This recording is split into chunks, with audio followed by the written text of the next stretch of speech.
السلام عليكم ورحمة الله تعالى وبركاته. كلن وعنا ونكسن دمان أخيارتيدنا داوانيساي عشر كان waa introduction kii application ka Excel ka loo yaqaano. waxaan hore u soo qaadanay oo inoo soo dhamaaday Word-ka iyo qaybtii yareeda Windows-ka ee waxa weeye sida folder loo sameystay waxyaabaha.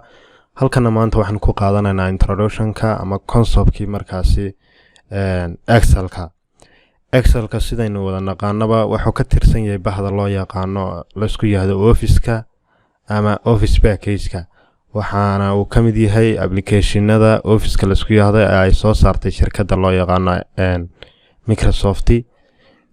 markaasi iyadoo ugu talagashay inuu shaqo gaar ah uu qabto oo loogu talagalay shaqooyinka uu qabtay markaasi loogu talagalayna waxaa ka mid ah in waxa weeye markaasi xog lagu diyaarsan karo sida iminka uu ku muuqata wuxuu leeyahay shaxan waxa weeye shaxan buu leeyahay.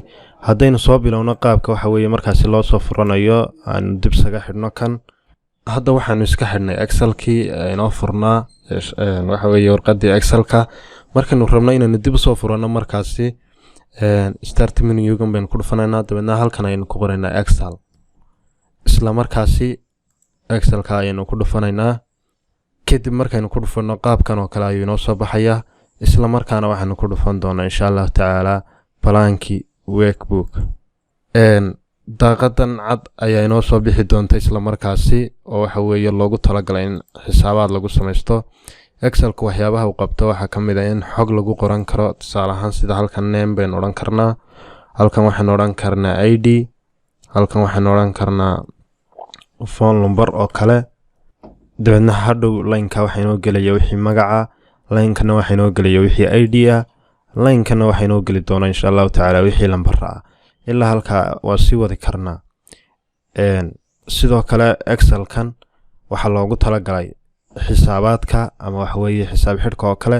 haddaad meherad haysato waxa weeye xogtaadii halkan baad ku qoranaysaa isla markaasina waxa weeye qiimayaashii iyo waxyaabihiina halkan oo sayid ku taxsaa ama price-kii oo kale haddaad halkan taado waxa la wixii price halkan baad soo geli doonaan insha Allah taala oo iyaguna ay soo geliyaan insha Allah.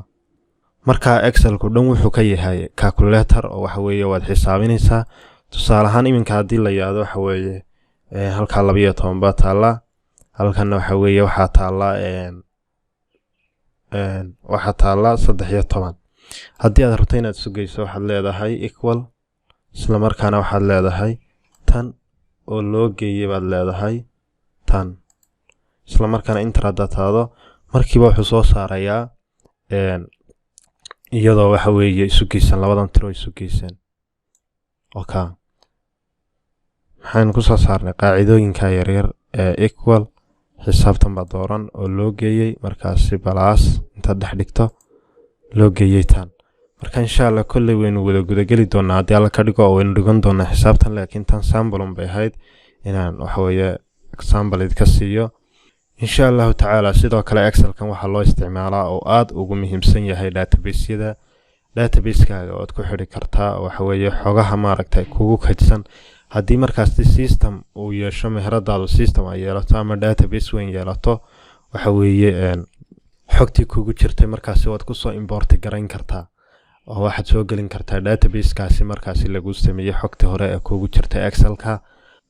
sidoo kale Excel-ku waxa uu ku saamaxayaa inaad si fudud uga baaratid xogtaada waxa weeye halkan tusaale ahaan way farabadatay oo waxa weeye xog farabadan ama arday farabadan baa kugu diiwaan gashan ama alaab farabadan dabadna waxa weeye waxaad ku baaraysaa alaabta ID-geedii iyo magaceedii ama magaceedii ayaad ku baaraysaa. inta badan waxa weeye juwanada la isu jaro alaabta magaceedii iyo ID-gu qofka uu qaatay laga siiyay oo wax ku qaatay iyo waxyaabaha ardayha ID-giisii iyo waxaas lagu baari karaa oo aad ku heli kartaa. faahfaahin intaasi ka badan insha Allah taala waxaad ku ogaan doontaa haddii alla ka dhigo Excel-ka markaynu guda galno ee si fiican u dhigano insha Allah taala. let's go waan idin leeyahay.